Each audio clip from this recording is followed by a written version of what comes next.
देखिए, जो मैं उत्साह देख रहा हूँ बंगाल में, मैं चौथी बार आ रहा हूँ। जो मैं उत्साह देख रहा हूँ बंगाल में और जो मैं उमंग और खुशी देख रहा हूँ, वो स्पष्ट बता रहा है कि भारतीय जनता पार्टी के तरफ मोदी जी को फिर से तीसरी बार प्रधानमंत्री में बनाने में बंगाल पीछे रहने वाला नहीं है। वह स्पष्ट रूप से भारतीय जनता पार्टी को एक तरफा फैसला दे रहा है और हम 30+ भारतीय जनता पार्टी की सीटें आ रही हैं। ऐसा है, ममता जी को न संविधान पे विश्वास है, न नियम पे विश्वास है, न कानून पे विश्वास है। वह चाहती हैं कि तुष्टीकरण से इस देश का बंटवारा हो जाए, लेकिन उनकी कुर्सी नहीं जानी चाहिए। वो इस देश को मुसीबत में डाल करके अपनी कुर्सी बचाना चाहती हैं। वो बांग्लादेश से आए हुए घुसपैठियों को पोषण कर रही हैं, उनका राशन कार्ड बना रही हैं, बंगाल की डेमोग्राफी बदल रही हैं।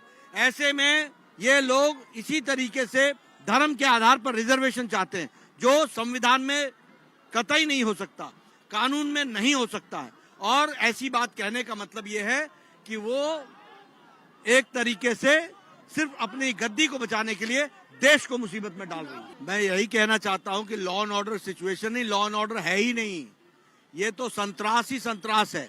और जिस तरीके से ममता जी ने, अब ये शाहजहां शेख का केस है, तो शाहजहां शेख का केस, अगर आप संदेश खाली का, तो आप देखिए उसमें क्या है। 5 जनवरी को केस होता है और 18 अप्रैल या 28 अप्रैल को सीबीआई के हाथ में आता है, तब जाके शाहजहां शेख अरेस्ट होता है। ये कानून है? जो लोग महिलाओं का उत्पीड़न करते हैं, ये महिला मुख्यमंत्री होकर के भी महिलाओं का जितना उत्पीड़न को संरक्षण ममता ने दिया है, उतना किसी ने नहीं दिया।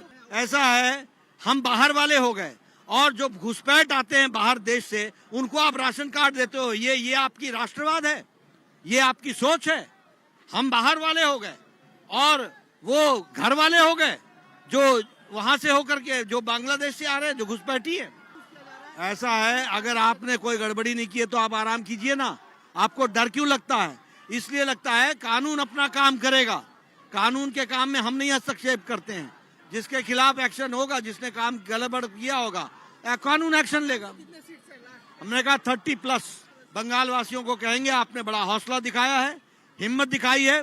ममता के खिलाफ आपने जिस तरीके से बंगाल की अस्मिता को बचाने के लिए आप आगे आए हैं, आपका धन्यवाद। कमल पर वोट डालिए और भारतीय जनता पार्टी के साथ चल करके बंगाल की अस्मिता को बचाइए।